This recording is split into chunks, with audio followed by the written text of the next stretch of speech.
Welcome to RMC Patna. RMC Patna में आपका स्वागत है। आज मैं कंप्यूटर मेमोरी के ऊपर बात करने वाला हूं। इस वीडियो को ध्यान से देखिएगा और बारीकी से सारी चीज़ों को समझिएगा, ठीक है।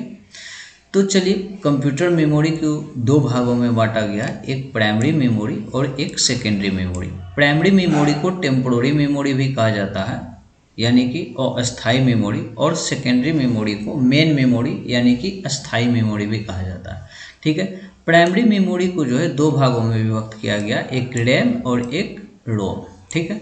रैम जो होता है दो प्रकार के होते हैं, एक एस रैम होता है, एक डी रैम होता है।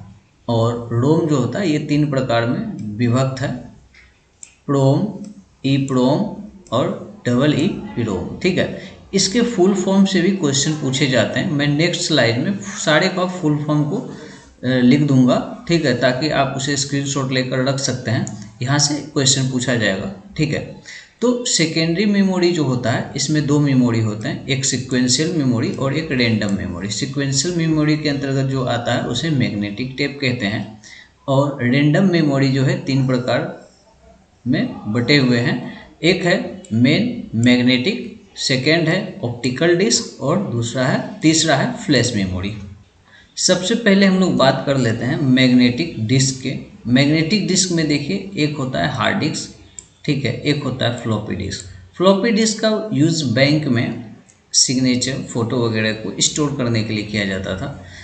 अब जो हार्ड डिस्क है, हार्ड डिस्क में दो वैरायटी के हार्ड डिस्क हैं, एक होता है HDD, इसको हार्ड डिस्क ड्राइव बोलते हैं, और एक SSD होता है, सॉलिड स्टेट ड्राइव होता है। तो अगर आप लोगों को एग्जाम में क्वेश्चन पूछ दिया जाए कि हार्ड डिस्क का जो लेटेस्ट वर्जन कौन सा है, तो वो SSD होता है, ठीक है। SSD में भी अलग अलग वैरायटी के होते हैं, इसमें भी NAVA होता है, M2 होता है। M2 जो होता है वो रैम के जैसा होता है, ठीक है। तो इस सारी चीज़ों को भी आपको ध्यान में रखना है। तो अगर इस सारी चीज़ों को ध्यान में रखते हैं तो आप इसे अच्छे से कर पाएंगे, ठीक है। यानी कि ऑप्टिकल डिस्क जो है, ऑप्टिकल डिस्क में CD है, DVD है, जिसको हम लोग स्टोरेज के रूप में यूज करते थे। जब पेन ड्राइव आ गया और अच्छे अच्छे स्टोरेज वाले पेन ड्राइव जब आ गए, तो CD DVD का यूज़ ना के बराबर हो रहा है। जब CD DVD का यूज़ नहीं हो रहा है, तो जब आप अभी जो नया कंप्यूटर PC खरीदेंगे या लैपटॉप खरीदेंगे, उसमें CD और DVD राइटर को रिमूव करके दिया जाता है, ताकि लैपटॉप को स्लिम बना दिया गया, ठीक है। फ्लैश मेमोरी के अंतर्गत जो है पेन ड्राइव है और मेमोरी कार्ड है। पेन ड्राइव को फ्लैश मेमोरी और मेमोरी कार्ड को फ्लैश मेमोरी। तो यहाँ से एग्जाम में क्वेश्चन राइज हो जाता है कि एग्जाम्पल क्या होते हैं फ्लैश मेमोरी के। तो पेन ड्राइव जो है फ्लैश मेमोरी के एग्जाम्पल होते हैं, और मेमोरी कार्ड, इसको पेन ड्राइव को प्लग एंड प्ले भी कहा जाता है, ठीक है। चलिए नेक्स्ट स्लाइड में आते हैं हम लोग। यहाँ पे एब्रीविएशन ऑफ मेमोरी चैप्टर से जो भी थे मैंने यहाँ पे लिख दिया है। यहाँ पे आप लोग इसका स्क्रीनशॉट लेकर रख सकते हैं। चलिए एक बार मैं इसको रिमाइंड करवा देता हूँ। RAM, random access memory, RAM का रैंडम एक्सेस मेमोरी। रोम का हो गया रीड ओनली मेमोरी, ठीक है। आपको read only memory, random access memory, इसको ध्यान रखेंगे। तो एस रैम और डी रैम में सिर्फ स्टैटिक रैम, डी से डायनेमिक रैम। अब देखें यहाँ पे रोम था, तो रोम में आपको तो रीड ओनली मेमोरी है, पी लगा तो प्रोग्रामेबल हो गया, ईपी लगा तो इरेजेबल प्रोग्रामेबल हो गया।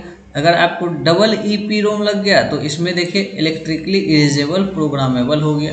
यानी कि अगर आप डबल ईपी रोम को याद कर लेंगे तो आपके लगभग 4 क्वेश्चन तो ऐसे ही सोल्व हो जाएंगे।